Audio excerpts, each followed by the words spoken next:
എല്ലാവർക്കും നമസ്കാരം. നമ്മൾ ഇന്ന് മട്ടൻ കറിയാണ് ഉണ്ടാക്കാൻ പോകുന്നത്.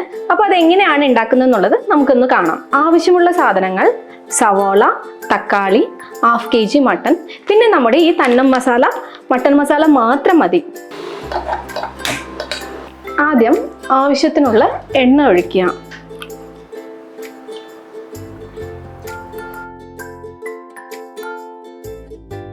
എണ്ണ ചൂടായിട്ടുണ്ട്. അതിനുശേഷം സവാള,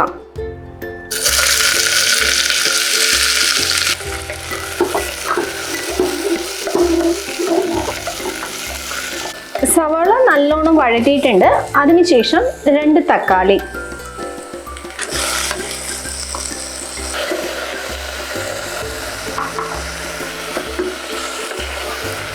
സവാളയും തക്കാളിയും നല്ലോണം വഴറ്റിയിട്ടുണ്ട്. അതിനുശേഷം നമ്മുടെ ഈ തന്നം മട്ടൻ മസാല മാത്രം മതി. ഇതിൽ ഇഞ്ചിയോ വെളുത്തുള്ളിയോ അങ്ങനെ വേറെ ഒന്നും ചേർക്കേണ്ട ആവശ്യമില്ല.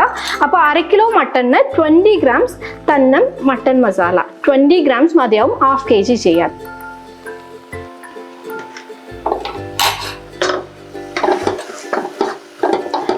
മസാല നന്നായി വഴറ്റിയതിന് ശേഷം നമ്മൾ മട്ടൻ മാത്രം ഇട്ടാൽ മതിയാവും.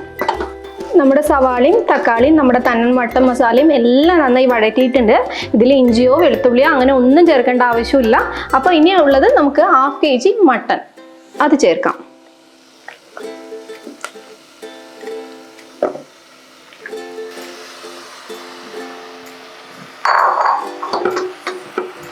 ഇതിട്ട് നന്നായിട്ട് വഴറ്റുക. ഇതിന് ശേഷം ആവശ്യമുള്ള ഉപ്പ്,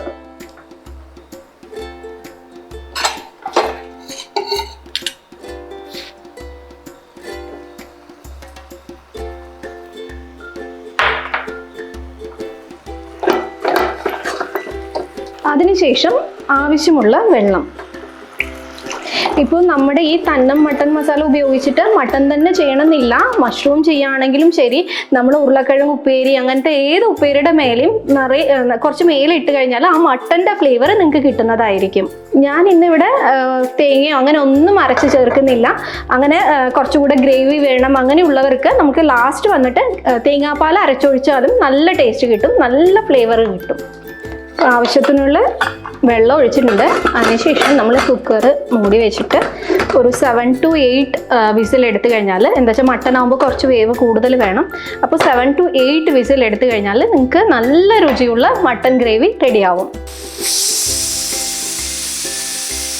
നമ്മുടെ മട്ടൻ ഫുള്ളായിട്ട് സ്റ്റീം അടങ്ങിയിട്ടുണ്ട്. അപ്പോൾ ഇത് ഓപ്പൺ ചെയ്ത് നോക്കാം. മട്ടൻ നന്നായി വെന്ത് നല്ല ഗ്രേവി കിട്ടിയിട്ടുണ്ട്.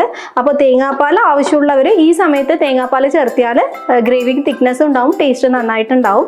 അപ്പോൾ എല്ലാവരും വാങ്ങി യൂസ് ചെയ്തിട്ട് നിങ്ങളുടെ അഭിപ്രായങ്ങളും നിർദ്ദേശങ്ങളും എല്ലാം ഞങ്ങളെ അറിയിക്കുക, ഞങ്ങളെ സപ്പോർട്ട് ചെയ്യുക. നന്ദി, നമസ്കാരം.